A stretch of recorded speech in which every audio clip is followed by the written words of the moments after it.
ان النبی صلی الله علیه و بدون شک رسول الله صلی کان اذا توضا بود وقتی که وضو میکرد کادو یقتتلون علی وضوی، قریب بود که صحابه با آب وضوش جنگ بکنن، سر آب وضو رسول الله در جنگ میشن. فهمیدین؟ اون میگه آب وضو من میگم من میگیرم که برکتی شام. این صحیح است. خب تبرک با آثار انبیا است، به شرطی که با حالی که میگن موی مبارک دقندار است معلوم نیست، اگر باشه خوبه، اگر باشه تبرک گرفته میشه.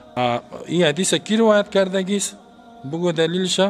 میگه اخرجه البخاری، امام بخاری ای را روایت کردگی است.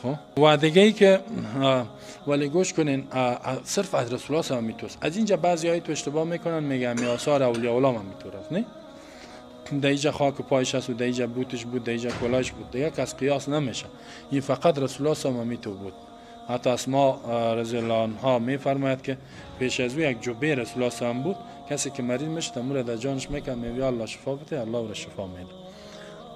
آثاری که ثابت باشه است. ما کی قصدیم با یگام تا میگه که آثار پیامبران را قبول ندارن. داریم و بدبخت کی میگه نداره؟ دست نده.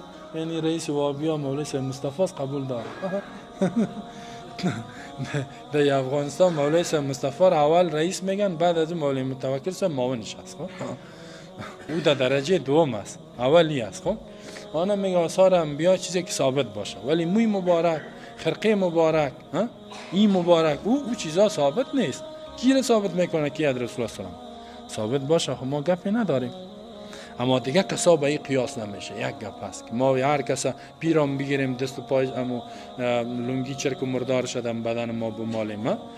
حتی ما یک جای یک کسی گفت، یک دم جای ما بود نسوار میزن، نسوار که توف میکرد مریداش در دستش میگیره پرت بود. نسواردانی دست مرید بازور در این بدن میمالیدن که برکتیش میگفت یک بدنشون سبز میگشت. تو با الله نجات بده. بعد خورد سر ما سعی کنین. و یک کس دیگه با ناخونای چرک مردار او که میگرفت و سر از جنگ میکردن. اون ناخونایش به ما بده تبرکی دمی خانیم که باشه دیگه فقیر نمیشم. خلاص سر من. اگر خود اون بابا نامش بابا فقیر بود، خودش نان نداشت، ولی میگم ناخونایش که بگیرم سرمایه دار میشم. عجیب. یک دیگه این چیزایش میگرفتن. بعضی حتی یک آقا بود چندان بسور نبود، دوستایش که میشستن با آب ازور سر آبش، حتی یقین کنین آب دست چه می نوشید تو کشش میگه. بعد از اون میگفت که میگفت نکو چی کردی؟ میگفت که بعد از این دیگه سعی که من چی میشم.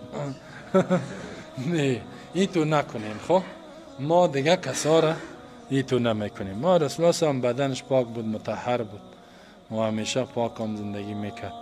او دیگه گپش جدا است، دیگه کس نمیشه. قیاس صحیح نیست در عبادات و یا قیاس صحیح نیست.